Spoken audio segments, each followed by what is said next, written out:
Hello, my friends. I'm Nathan Leal. The website is watchmanscry.com. And ladies and gentlemen, it's been a few days since the last program I put up, and boy, did that one make waves. Because some of you didn't know what I was saying. You didn't know what I was talking about. As a minister of the gospel, and as a person who understands what is going on right now, but let me put it into this perspective, in the context of Christianity. The church has this misnomer and this idea that the tribulation is not for them. The church believes that the tribulation is for Israel or for the world, or it's the wrath of Satan, or it's all of these things that the Bible doesn't back up. What the Bible does say is it's going to be the time of sorrows. It's going to be the time of testing, trials, great woe. It's going to be a time of threshing. Babylon will become a threshing floor. The shadow of Job applies to all of us, because when Job was sitting by the fire with his three friends who weren't really acting like friends, he took it says a piece of clay, a potsherd, just pottery, and he rubbed the boils that were on his arm. There was sores, and he would rub the pus off, because the pus came to the surface in Job's boils. And a few years ago, I asked God about that. I said, why did Job have boils, and why did he have to rub the pus off? And the Lord told me why. When we are squeezed, whatever's in our heart is going to rise to the surface and come out. Job had pus coming out. And God is going to squeeze the church so that whatever impurities are inside of them will come out and be scraped away. The purpose of the tribulation period, ladies and gentlemen, is to scrape away the pus that's inside all of us, to extract the darkness that's inside us. The church does not understand what God is after. And that is this, folks. Jesus is coming back, and he wants to see fruit on our branches. He wants to see fruit in your branches. The fruit of the Spirit is love, joy, peace, patience, long-suffering, gentleness, and all those other things. It's in Galatians 5. Jesus wants to see those things in us. Love, patience, gentleness, caring about others, compassion about others. Unfortunately, when this war started, the evaluation of all of us is on the surface. We can now see what's in the heart of our brethren. It's very simple. All you got to do now is go to anybody's Facebook page who's a Christian and see what they have to say about the war. Go look at what they say. And whatever they are focusing on illustrates what's in their heart. And if the focus is on lamenting and sadness and tears because people on the Ukraine side are dying, Ukrainian citizens, and Russian soldiers are dying, that's the proper response, folks. Tears and lament for both sides, because it's sad, and war is sad. So we have Mr. Vladimir Putin, who invaded Ukraine. Now, Vladimir Putin invaded Ukraine, and his soldiers did not want to invade Ukraine. So they didn't want to pull the triggers, so they sat in their tanks, and thousands of them have been killed. And they'll never go home. They'll never be married. They'll never have kids. They're dead. Meanwhile, on the Ukrainian side, in the sovereign nation of Ukraine, we have Ukrainian civilians who are getting shot at by Russian soldiers. Tanks are firing at hospitals and schools and apartment buildings and high-rises where civilians live, not military headquarters. These are not military operations. These are civilians. So there is an order that has been given to Russian soldiers to kill civilians. Some of the Russian soldiers do not want to do this, and the ones that do not do it are getting executed on the spot in the battleground. They're shooting lieutenants and privates and all ranks of Russian soldiers who do not want to do this, who do not want to commit a war crime, who do not want to end someone else's life, who do not want to murder, because shooting on civilians during war on purpose is murder, ladies and gentlemen. That's why it's called a war crime. It's not an act of war, it's murder against civilians who can't defend themselves. It's against international law. It's against the law of principle. It is against the law of humanity. Now, Joe Biden did not tell Putin to shoot civilians. And as much as you guys hate Joe Biden, as much as you guys hate Democrats, Joe Biden did not tell Putin and send a memo to the soldiers and say, start murdering Ukrainian citizens. That order came from Putin. So before we start choosing sides, we have to put that on the table first off, ladies and gentlemen. Putin ordered murder.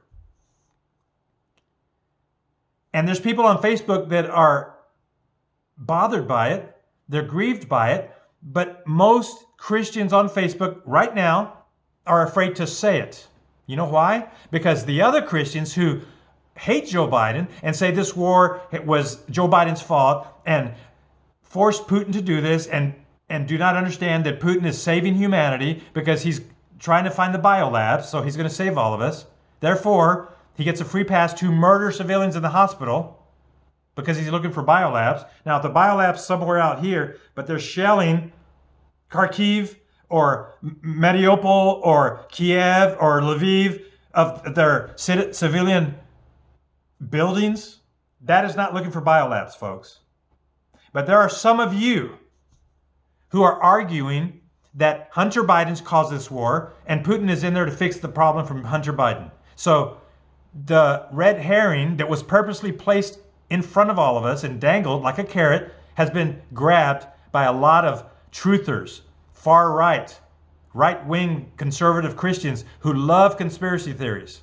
And they would rather blame Hunter Biden instead of the soldiers who are doing war crimes. And instead of Putin, who ordered this, they would rather blame Hunter Biden or President Biden or Hillary or Obama or whoever.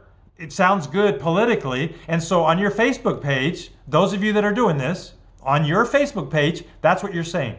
You're saying Putin's cleaning it up, he's saving humanity, but you're not shedding tears for the dead. You don't care about the old grandma that is dead or the child that won't get to grow up. You don't care about that because you need to be right about your conspiracy. And see, this is my point. This is why I was angry in the last program, is because I was noticing on day one, here they come, the conspiracy lovers who sidestepped the pain and the bloodshed. And at first they were saying the war wasn't even happening. It's fake. It's CG. It's a green screen, etc., etc. There's no dead bodies. Where are the dead bodies? Well, I had made it a chore and a discipline and an exercise for me to go find out if that was true. And I did, folks. I went to the Ukrainian Ministry of Defense's website and their page that they have on Telegram as well as other places. And guess what? I found the pictures of the dead soldiers, the dead Russian soldiers with their heads blown off and their bodies blown in half and a foot in the middle of the street and their bones littered throughout the street. These boys, these little 18, 19-year-old boys that didn't want to go there, they were conscripted and told, we're going to do an exercise. And then a few days later, their bones are littering the ground in Ukraine. So instead of weeping for them, because I have wept for them, Allison and I have wept for them as well. And when it has to do with what's going on right now, ladies and gentlemen, yes, first of all, let me say this up front. Yes, Zelensky is part of the New World Order. Yes, Ukraine is a member of the New World Order. But the entire world is part of the New World Order. The entire world, folks. That includes Putin. So Putin is a part of it. However, human nature always gets involved. And the Bible tells us, I said this in the last program, in Daniel 11, we can read about what the little horn's going to do. He's going to go fight the king of the north, the king of the east, and the king of the south. And he's going to have several military campaigns because east will always fight the west. Daniel 11 says this. So even though it's the tribulation, and even though it's the end of time, and even though it's the New World Order, Putin is still Putin. And before he was inaugurated into the New World Order or given a chance to join it, Putin was a KGB murderer assassin whose job was covert assassinations, covert military operations, murdering, killing, not leaving a trace. His mastery is covert operatives. His mastery is brain raping. His mastery is manipulation. He is a genius at it. That's what he did during the Soviet Union. Remember that, folks? Putin is a deceiver. Putin is a child of Satan. When the Soviet Union fell, Putin said, this is the worst thing ever to happen to Russia. And that was the fall of the Soviet Union. And from that point on, he made it his mandate personally to have a legacy to rebuild the Soviet Union. This is history, folks. So before we move forward into the 21st century, Putin of the 20th century wanted to restore the Soviet Union.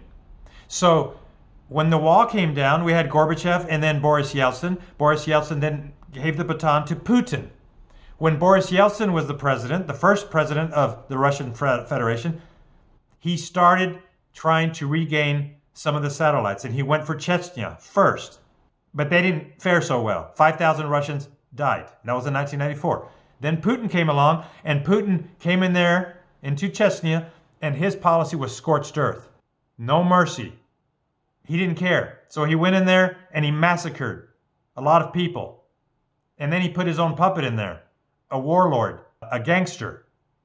And that gangster has now turned Chechnya into one of those republics that we see in South America or in the Middle America back in the 80s. Remember those? Or in Africa? That's the guy he put in. Putin wanted to restore the Soviet Union. That was his mandate. That's what he lived and breathed.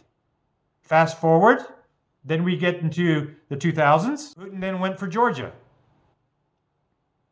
In 2008, same thing. They wanted their independence. They asked NATO to join, and he said, I don't think so. So he invaded them and killed a bunch of them, and he took them back. Hold on, Nathan, hold on. You just said the reason. It's because it's NATO's fault.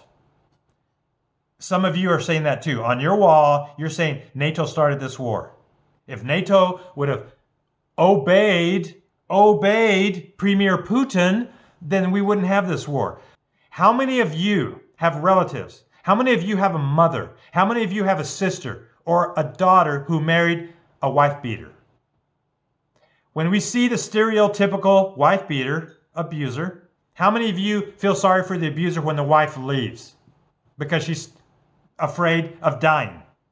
By the way, statistically, the domestic abuse wives who don't leave eventually get killed by their abuser. So when the abused wife calls the 800 number, the shelter, how many of you want to go to the shelter and bang on the door?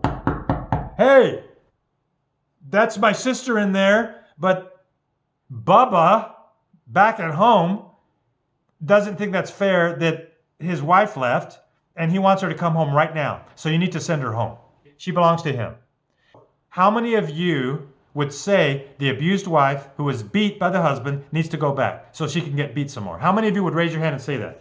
I'll wait for a second. If you have to think about it, maybe we can play the Jeopardy music and you can think about it. Or is it pretty simple? Of course it's simple, folks.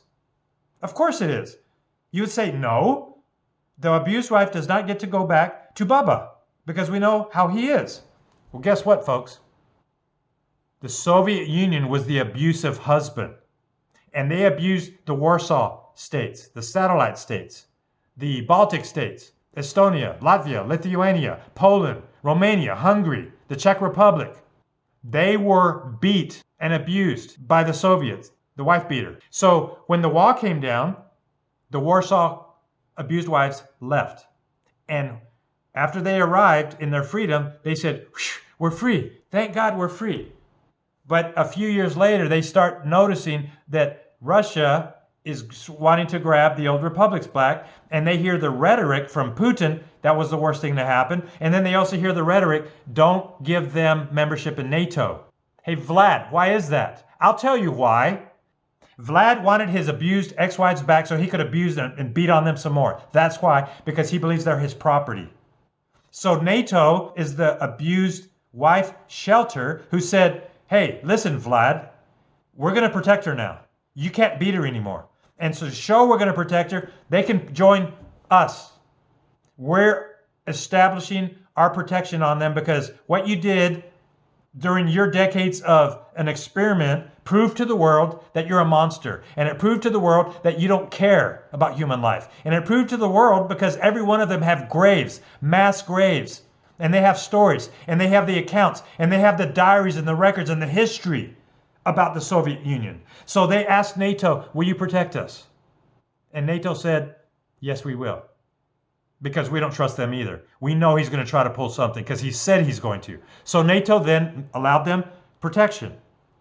Meanwhile, Vlad, the abuser, is saying, hey, no fair. You're extending NATO closer to me. No, that's not what it is. The abused wives had a hedge put around them so that you wouldn't hurt them anymore. That's what the hedge is for. We will protect them. It's a defensive alliance to defend. Now, again, if you do not remember how evil the Soviet Union was, go read a book. Amazon is full of them. Or go to the library and read about it if you forgot. I'm not making this up, folks. So for the apologists for Putin, who used two arguments, NATO encroached, they got too close.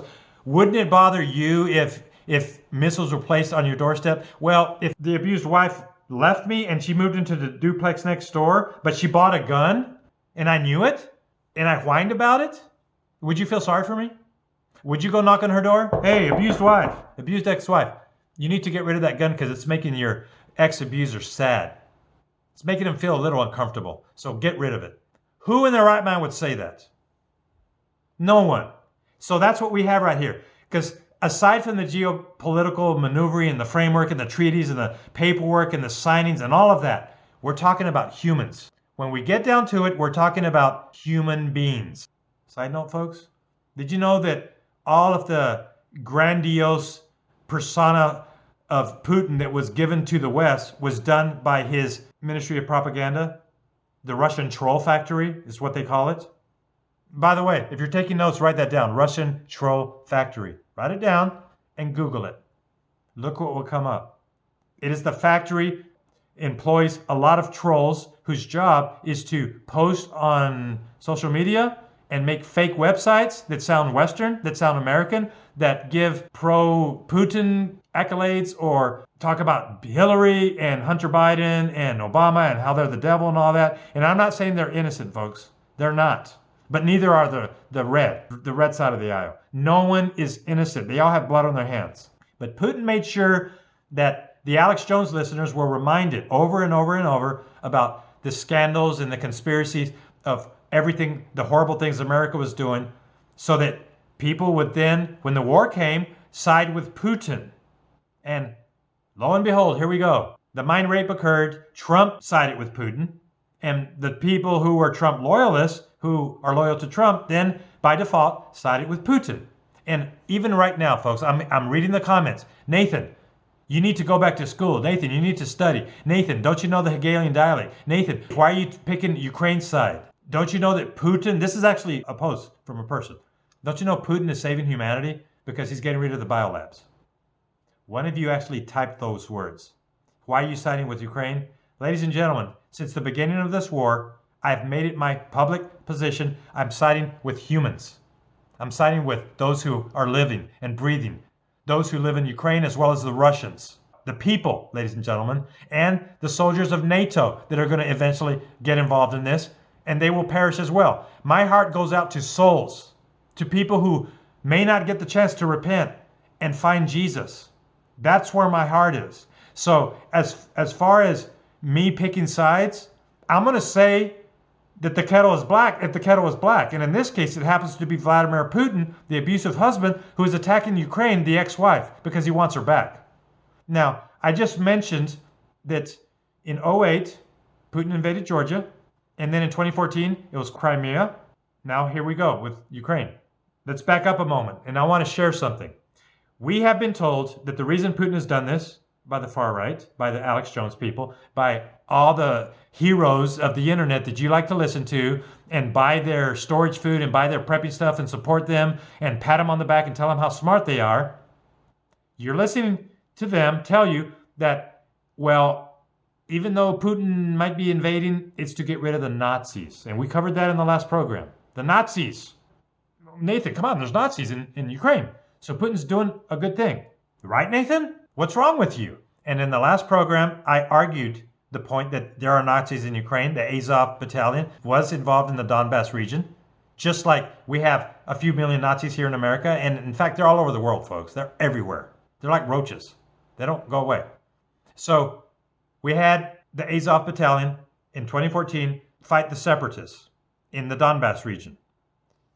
In 2014, when all of that was coming to fruition, if you did your homework, ladies and gentlemen, and if you actually looked at history and what is actually true, you would find that the entire uprising from 2014 and on was used by Putin with provocateurs. It was firebombed with provocateurs from Putin. Putin sent in mercenaries to the uprising, the Orange Revolution in Maidan Square in 2014. He sent mercenaries in there to cause the uprising. And then he sent mercenaries into the Donbass region to fight the Ukrainian army and say, we are Ukrainians and we don't want to be a part of Ukraine anymore. We want to be a part of Russia. But guess what, folks? A lot of those people doing that were Russian mercenaries from Russia. They weren't even Ukrainian.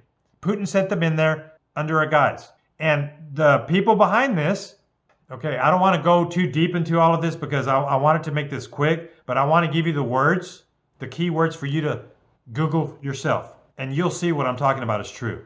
The mercenaries that Putin used, actually, today he has up to 12 or 13 different mercenary groups. But the main one, the umbrella mercenary group, is a shadow of his Russian military. They have a base next to the regular Russian base. It's in southern Russia near the coast. And that mercenary group is called Wagner, or Wagner in English, like the composer. And the reason it's called Wagner is because the owner of this group, whose name is Dmitry Utkin, U-T-K-I-N, Dmitry, Google it, folks. In fact, look at this picture right here. This is him, Dmitry. As you can see, let's look at his neck and look at the tats on him, folks. What do you see? What do we see from the lead mercenary general who owns the mercenary group and controls it with, by the way, another individual? He's a piece of work. Putin's chef is what he's called. His name is Eugene, but he has a Russian name. I'm going to ask Allison to pronounce the name because she understands some Russian and she can pronounce some of the words. How do you say it? Yevgeny Prigozhin. Yevgeny Prigozhin. He met Putin in 2001. He was a chef, a real chef, and he owned a chain of grocery stores. And he became Putin's buddy, and he became his main chef who cooked all of Putin's food. And as their friendship grew and blossomed, Putin handed him the keys to the candy store and started awarding him with billion-dollar contracts, construction contracts, and then military contracts. And then the discussion turned into needing some mercenaries. So Eugene, the chef, then worked with the other guy I just mentioned, Dmitry Utkin, and they formed Wagner. Now, Wagner is a mercenary group who is owned by a Nazi, ladies and gentlemen. And they also have a battalion of Nazis involved in their operations. So, yes, it turns out that Putin, in his operation, his special military operation that he refuses to call a war to his citizens, uses a Nazi in charge of his mercenaries to go in there, and what we see now, the human tragedy, the war crimes, are being done by Wagner. Wagner is behind a lot of the horrible war crimes. The Russian boys don't have it in their heart to do this because they're related. They have cousins in Ukraine. So this is what is also happening as well. When the Russian soldiers refuse to fire into the hospitals or at cars with their tanks and just murder people, they are being executed right there on the spot. They're executing Russian soldiers who refuse to kill and murder civilians. That's happening now. And Putin sees that he has a weak problem with his soldiers because they are actually human and behave like humans. So now he is hiring a boatload of mercenaries. He also has mercenaries that are going to come in from the Central Republic of Africa, the CAR. Right here, look at this video, folks. Here they are saying that they're speaking in French. They're going to go in to help their brothers and take care of Ukraine. Putin is their brothers and the Russians are their brothers, and they're going to go in there. They have been trained as assassins. And they have already been working for Putin all over Africa to bring a nightmare, to bring hell to the earth. And they go in there and they murder. They have no compassion. They're going to come into Ukraine and they're going to do their thing. These people are satanic, demon-filled creatures. And it's going to get worse. But Putin's bringing them in to do this. He is also going to bring in mercenaries from Syria. And they have made a video as well. These people have their orders, and their orders are to kill and burn and destroy. That's it. Scorched earth. In addition to them, Putin is now throwing out the tow line in the net throughout the world. He wants mercenaries to come in. So what we're going to see now are the lowest of the low. By the way, the people who join Wagner, who are mercenaries for Wagner, are the lowest of the low. These are people who are criminals. They're murderers. They're people who didn't even qualify. Their resume was so bad, they wouldn't qualify for other foreign legions. So they joined Wagner as murderers. And they've done their work well.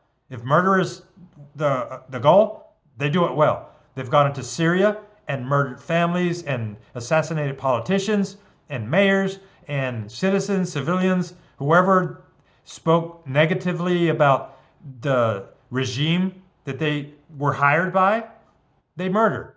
In Syria recently, they went into Syria and they took a sledgehammer and pounded the hands of a person that didn't want to be a part of their little game. And then they pounded his feet and crushed his hands. And then they hit him in the chest with a sledgehammer and broke their ribs, crushed the lungs. And then they chopped off the guy's 2 forearms and then beheaded him. This is what they do. Putin's mercenaries, led by a Nazi. Ladies and gentlemen, this is the reality of what's going on. So for some of you to say Putin's going in there to do a good thing because there's Nazis on the Ukrainian side, now what are you going to do with this? Now that I present this to you, what are you going to do with this? Are you going to spin it and say, well, okay. So now we have Putin giving the order to massacre civilians. He wants scorched earth. That's what he's doing right now, folks. He's killing thousands every day with his missiles. And he's using his soldiers as cannon fodder. He's doing that. And then we have the tell of the tape. We have his behavior in front of all of us. And we have seen it from the mid-90s to the early 2000s. He's slowly regaining Russia back. So in 2014, when Wagner was formed, the Wagner Group, the Nazi mercenary group, when they were formed, he sent them in to the Donbass region to create chaos so that then he would have an excuse to go in there and rescue them. And that's exactly what he did. He used provocateurs for the Maidan uprising and for the Donbass separatists.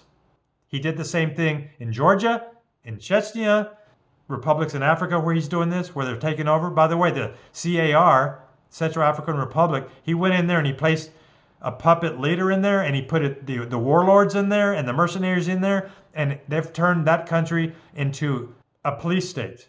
Why would Putin do that in the middle of Africa? Why would he do that, Nathan? He cares about people. He's a Christian. He's Orthodox. You know why he's doing it, folks? He's stealing the resources. He's stealing the diamonds and the gold. 25% goes to him by the puppet. Ladies and gentlemen, Putin he's a murderer. So for those of you who think he's trying to save humanity because he found some biolabs, the narrative of the biolabs is being used and is being blown up and stretched and augmented, and it's a spider web, a giant circle, and the biolab's right in the middle, and then it goes out. These are the reasons that you're being given, and yes, Hunter Biden did corruption over there. Of course he did. His dad is covering it. That's true. And yes, there's biolabs there. But the narrative of why Putin went in there is not because of Biden to find the flash drive or the laptop.